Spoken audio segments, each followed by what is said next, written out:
नमस्कार अनि जो जलपा ने,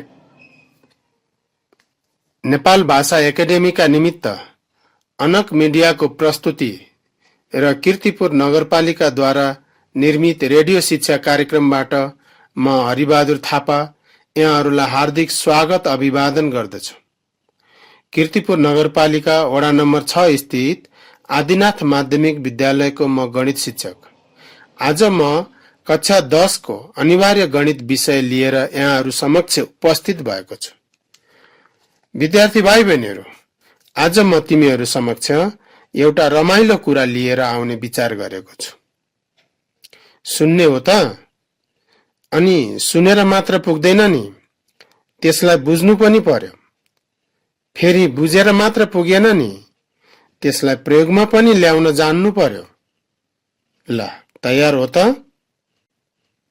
त्यसो भए कुरा के भने भाइ बहिनीहरू, हामीले भर्खरै अघिल्लो 2 हप्ताका 2वटा मंगलबारका कक्षाहरूमा समतलीय सतह भन्ने एकाइ अन्तर्गत त्रिभुजको क्षेत्रफल निकाल्ने विभिन्न सूत्रहरू र तिनीहरूको प्रयोग गरेर केही समस्याहरू पनि समाधान गर्न सिक्यौं। यदि यस सम्बन्धी अघिल्ला कक्षाहरू कुनै कारणले छुटेको भए युट्युबमा गएर math x by Hari Thapa वा रेडियो शिक्षा कार्यक्रम बाई जुजु महर्जन टाइप गरेर क्लास 10 को म्याथको सिरिज नै खोजेर सुन्न, सिक्न र अभ्यास गर्न सकिन्छ। आज मैले त्रिभुजको क्षेत्रफल निकाल्ने कुरा हाम्रो दैनिक जीवनमा कहाँ कसरी प्रयोग हुन्छ भन्ने विषयमा प्रस्तुत गर्न खोजिरहेको छु। भाइ बहिनीहरू, तिमीहरूले जग्गा जमिन नाप्ने मान्छेको बारेमा कहिल्यै सुनेका छौ? के भन्छन् त्यस्तो मान्छेलाई थाहा छ? थाहा छैन? ल सुन्न, म भन्छु। जग्गा नाप्ने काम गर्ने मान्छेलाई अमिन भन्दछन्। भाइ बहिनीहरू, के भन्छन् रे? अमिन भन्छन्। अनि तिमीहरूलाई पनि यस्तै जग्गा नापेर पैसा कमाउने मन छ कि? ल, यदि तिमीहरूलाई पनि अमिन भएर वा नभएर यस्तो काम गर्ने इच्छा छ भने आजको क्लास मिस नगर है। तिमीहरूलाई आज म यस विषयमा सिकाउँदै छु। आजको कक्षा लिइसकेपछि तिमीहरू पनि अमिनको काम गर्न सक्ने ज्ञान, सिप र अझ तालिम प्राप्त गर्नेछौ भाइ बहिनीहरू। यदि सुन्दै जाँदा कुनै कुरा कन्फ्युजन भए युट्युबमा फेरि अघि भनेकै नामबाट सर्च गरेर सुन्न र बुझ्न सकिन्छ। र भाइ बहिनीहरू, अमिन सम्बन्धी काम सिक्नको लागि अर्थात् जग्गा नाप जाँचको काम सिक्नको निमित्त केही कुराहरू पहिला थाहा हुनु आवश्यक छ। सर्वप्रथम त काठमाडौँ उपत्यका र पहाडी क्षेत्रमा जग्गा जमिनको क्षेत्रफल नाप्ने युनिटहरूको बारेमा ज्ञान हुनुपर्छ। भाइ बहिनीहरू, यस क्षेत्रमा जमिन नाप्नलाई दाम, पैसा, आना र रोपनी जस्ता एकाइहरू प्रयोग गर्दछौं। त्यसै गरी तराई क्षेत्रको कुरा गर्ने हो भने धुर, कट्ठा, बिघा जस्ता युनिटहरू प्रयोग हुन्छन्। तर हामी आज तराई क्षेत्रको जग्गा नाप्ने विषयमा कुरा गर्दैनौं। भाइ बहिनीहरू, यति थाहा भइसकेपछि अब दाम, पैसा, आना र रोपनीको सम्बन्ध थाहा पाउन आवश्यक पर्छ। ल त भाइ बहिनीहरू, म यस्तो सम्बन्धको बारेमा चर्चा गर्न गइरहेको छु। ध्यानपूर्वक सुन्ने र कापीमा त्यस्ता सम्बन्धहरू नोट गर्ने है त। भाइ बहिनीहरू, सम्बन्धको कुरा गर्दा 4 दाम बराबर 1 पैसा हुन्छ अनि 4 पैसा बराबर 1 आना हुन्छ र 1 आनामा 342.25 स्क्वायर फिट हुन्छ। त्यसै गरी 16 आना बराबर 1 रोपनी र 13 रोपनी बराबर 1 बिघा हुन्छ। यसरी हेर्दा काठमाडौँ र पहाडी क्षेत्रमा जग्गा नाप्ने सबैभन्दा सानो एकाइ दाम हो भने सबैभन्दा ठूलो एकाइ रोपनी हो। यसै गरी क्षेत्रफल नाप्ने square centimetre, square metre, square feet जस्ता थुप्रै प्रकारका युनिटहरू हुन्छन्। तर जग्गा जमिनको क्षेत्रफलको नाप जाँचमा स्क्वायर फिट प्रयोग गर्नुपर्दछ। यसको अर्थ जग्गालाई फिटमा नाप्नु पर्दछ। बजारमा यस्तो फिटवाला मेजरिङ टेप पनि किन्न पाइन्छ। तेस्रोमा जग्गाको क्षेत्रफल निकाल्दा कुन सूत्रको प्रयोग गर्ने? यो अर्को महत्त्वपूर्ण कुरा हो। भाइ बहिनीहरू, कुन सूत्र प्रयोग गर्ने भन्ने कुरा चाहिँ जग्गाको आकारमा भर पर्दछ। यदि जग्गा एकदमै आयताकार अर्थात् रुमाल जस्तो वा बेडसिट जस्तो छ भने L/B सूत्र प्रयोग गर्दा हुन्छ। तर जग्गा जमिनहरू यस्तो आकारमा एकदमै कम मात्र भेटिन्छन्। प्राय जग्गाहरू 4 पाटे 4 कुने भए पनि अघि भने जस्तो रुमाल जस्तो या बेडसिट जस्तो नभई अनियमित आकारमा हुन सक्छन् वा जग्गामा धेरै भुजाहरू वा कुनाहरू निस्केको हुन सक्छ। त्यसैले जग्गा जमिन नाप्दा ट्रायंगुलेसन मेथड यानि कि त्रिभुजीकरण विधि अपनाइन्छ। यो सबैभन्दा भरपर्दो विधि हो। ट्रायंगुलेसन मेथड भनेको यदि जग्गा त्रिभुजाकार छैन भने त्यसलाई त्रिभुजाकार टुक्राहरूमा विभाजन गर्ने र प्रत्येक टुक्राको क्षेत्रफल निकाली अन्त्यमा सबै टुक्राहरूको क्षेत्रफल जोडेपछि पूरा क्षेत्रफल आउँदछ।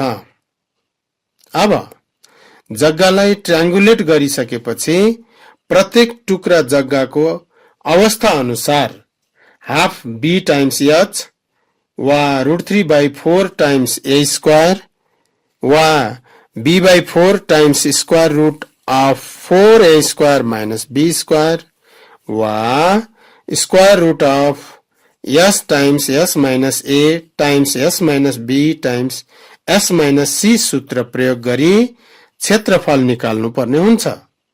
तर अघिल्ला सूत्रहरू बिरलै मात्र प्रयोग हुन्छन् किनकि ती सूत्रहरू प्रयोग गर्नको निमित्त जग्गाको विशेष आकार हुनु पर्दछ। त्यसैले व्यावहारिक हिसाबले कुरा गर्दा स्क्वायर रूट भित्र s times s minus a s minus b times s minus c भएको सूत्र नै अत्यधिक प्रयोग हुन्छ किनकि यो सूत्र सबै खाले त्रिभुजहरूको क्षेत्रफलमा या भनौं त्रिभुजाकार जग्गाहरूमा प्रयोग गर्न सकिन्छ। यो सूत्र प्रयोग गर्दा त्रिभुजको 3 तिरको साइडहरू फिटमा नापेर सेमी पेरिमिटर अर्थात् यस निकाल्नु पर्दछ। त्यसैले यसलाई पेरिमिटरबाट जग्गाको क्षेत्रफल निकाल्ने विधि पनि भनिन्छ। चौथोमा आएको स्क्वायर फुट क्षेत्रफललाई कन्भर्ट गरेर आना, पैसा, दाम वा रोपनी निकालिन्छ। यसको लागि आएको स्क्वायर फिट क्षेत्रफललाई 342.25 ले भाग गर्ने किनकि 342.25 स्क्वायर फिट भनेको 1 आना हो। यसरी भाग गर्दा आएको आनामा पोइन्ट आयो भने पोइन्ट अगाडिको भ्यालुलाई आनामा राखेर पोइन्ट पछाडिको आनालाई मात्र 4 ले गुणन गरी पैसामा बदल्न सकिन्छ किनकि 1 आनामा 4 पैसा हुन्छ। फेरि केही गरी पैसा पनि पोइन्टमा आयो भने पोइन्ट अगाडिको पैसालाई पैसामै राखेर पोइन्ट पछाडिको पैसालाई 4 ले गुणन गरी दाममा बदल्नु पर्दछ किनकि 1 पैसा बराबर 4 दाम हुन्छ। संक्षेपमा भन्ने हो भने जग्गा नाप्नलाई 4 स्टेप नलेज हुनु पर्दो रहेछ। पहिलो स्टेप युनिटको बारेमा जानकारी हुनु पर्यो, अर्थात यसका युनिटहरू दाम, पैसा, आना र रोपनी हुन् भन्ने जान्नु पर्यो। दोस्रो स्टेप युनिटहरू बीचको सम्बन्धको जानकारी हुनु पर्यो। यस्तो सम्बन्धमा 4 दाम बराबर 1 पैसा, फेरि 4 पैसा बराबर 1 आना, अनि 1 आनामा 342.25 स्क्वायर फिट र 16 आना बराबर 1 रोपनी हुन्छ भन्ने कुरा जान्नु पर्यो। तेस्रो स्टेपमा मेथड र फर्मुला, कुन मेथड प्रयोग गर्ने र कुन फर्मुला प्रयोग गर्ने, ट्रायंगुलेसन मेथड प्रयोग गर्ने र फर्मुलामा चाहिँ स्क्वायर रुट भित्र s times s minus a, s minus b र s माइनस c भएको सूत्र प्रयोग गर्ने। चौथो स्टेपमा कन्भर्टको कुरा जान्नु पर्यो। स्क्वायर फिट एरियालाई 342.25 ले भाग गर्ने आनामा आउँछ। आना पोइन्टमा आए पोइन्ट अगाडिको लाई आनामै राखेर पोइन्ट पछाडिको भ्यालुलाई मात्र 4 ले गुणन गरी पैसामा बदल्ने। केही गरी पैसा पनि पोइन्टमा आयो भने पोइन्ट अगाडिको पैसालाई पैसामै राखेर पोइन्ट पछाडिको भ्यालुलाई मात्र फेरि 4 ले गुणन गरेर दाममा बदलिन्छ। यदि दाम पनि पोइन्टमा आयो भने अब बदल्नु पर्दैन, त्यसलाई पोइन्टमै रहन दिने। यति भइसकेपछि त भाइ बहिनीहरूलाई जग्गा नाप्ने बारेको सैद्धान्तिक ज्ञान प्राप्त भयो होला भन्ने मलाई लागेको छ। कि कसो हो भाइ बहिनीहरू? अब एउटा प्रयोगात्मक समस्या लिएर छलफल गरौँ है त। मानौ एउटा त्रिभुजाकार जग्गा छ जसको 3 वटा भुजाहरू अथवा साइडहरू क्रमशः 40 फिट, 55 फिट र 65 फिट छन् भने सो जग्गाको क्षेत्रफल आना, पैसा र दाममा निकाल। प्रश्न यस प्रकार छ अथवा समस्या यस प्रकार छ। अब यो समस्याको समाधानको निम्ति सबैभन्दा पहिला जग्गाको 3 तिरको नापलाई क्रमशः A, B र C संकेत दिउँ। यसो गर्दा A equal to 40 feet, B equal to 55 feet र C इक्वल टु 65 फिट हुन्छ। अब यसबाट यस निकालौं।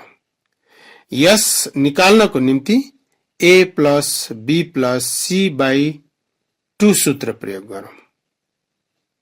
यसमा A को ठाउँमा 40 प्लस B को ठाउँमा 55 प्लस C को ठाउँमा 65 राखेर सबै जोड्दा 160 आउँछ।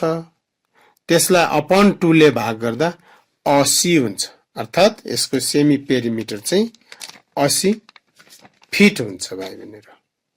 अब यसको एरिया निकालौं है त। एरियाको निम्ति square root of s times s minus a times s minus b times s minus c सूत्र लेखौं, प्रयोग गरौं। अब यसमा हामी सबैको मान राखौं। s को मान 80 राखौं, फेरि s को मान 80 राखेर माइनस a भनेको 40 राखौं, फेरि पनि s को मान 80 नै राखेर b को मान 55 राखौं, अनि फेरि s को मान 80 राखेर c को मान 65 राखौं। अगाडिको s अर्थात त्यसको भ्यालु 80 लाई जस्ताको त्यस्तै राखेर ब्र्याकेट भित्रका भ्यालुहरु घटाउँ। अर्थात 80 मा 40 घटाउँदा 40, 80 मा 55 घटायो 25 र 80 मा 65 घटायो भने 15 आउँछ भाइ बहिनीहरु। र बीच बीचमा चाहिँ इन्टु चिन्ह राख्ने। यो सबैलाई मल्टिप्लाई गर्दा 100, 1000, 10,000, लाख, 10 लाख, 10 लाख अर्थात 12 लाख हुँदो रहेछ भाइ बहिनीहरु।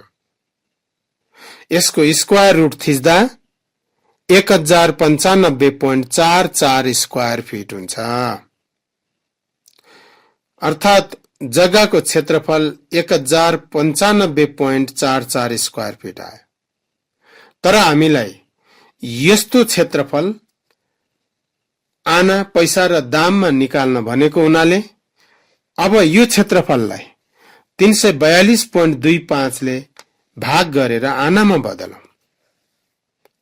1095.44 डिवाइडेड बाई 342.25 गर्दा यो 3.2007 आना आउँदो रहेछ।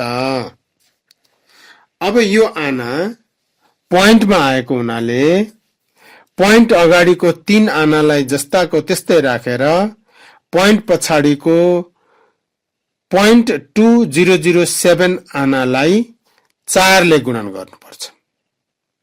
यसलाई 4 ले गुणन गर्दा 0.8028 पैसा हुन्छ। अब फेरि पैसा पनि पोइन्टमा आएको हुनाले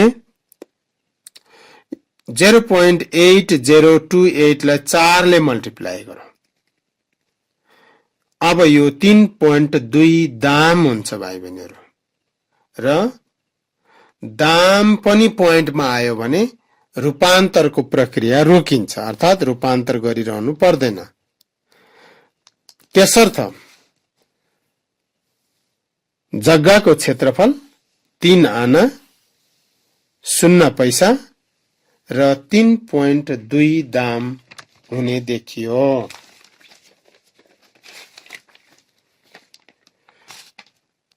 विद्यार्थी भाइ बहिनीहरु, यसरी नै थप अभ्यासहरु गरी जग्गाको क्षेत्रफललाई आना, पैसा, दाम र रोपनीमा निकाल्न सकिन्छ।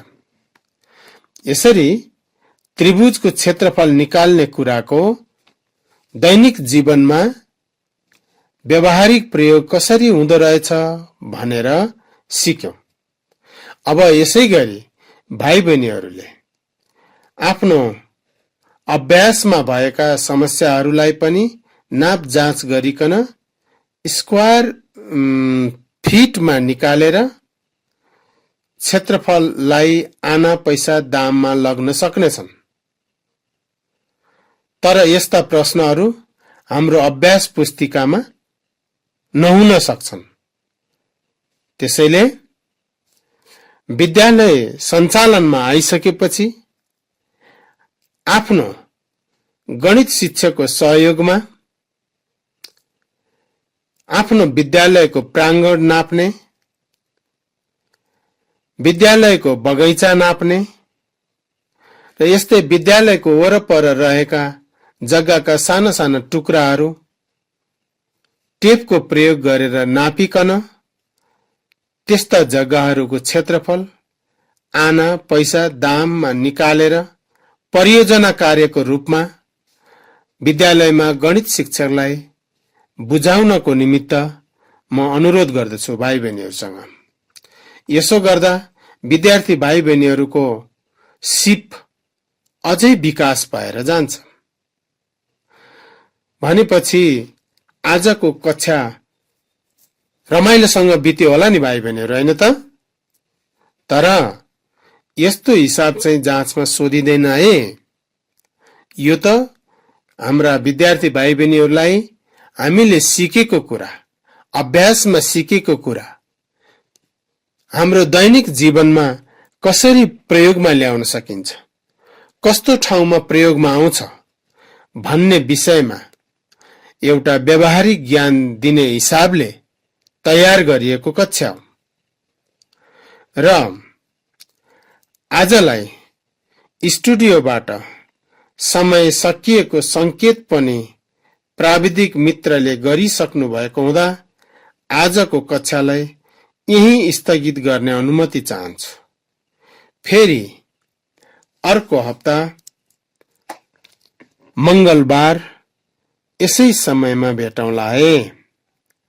र हाल काठमाडौँ उपत्यकामा कोरोना महामारी व्यापक रूपमा फैलिरहेको हुनाले विद्यार्थी भाइ बहिनीहरूलाई फेरि पनि घरभित्रै सुरक्षित रहनको निमित्त म अनुरोध गर्दछु र साबुन पानी अथवा सेनिटाइजर प्रयोग गरी आफ्ना हातहरू बेला बेलामा सफा गरिरहन पनि म अनुरोध गर्छु। साथै बाहिर अनावश्यक रूपले ननिस्कन र निस्कनै परे मास्कको प्रयोग गरौं भन्दै भिडभाडमा नजान र सुरक्षित रहन पुनः अनुरोध गर्दै शुभ दिन म बिदा हुन चाहन्छु।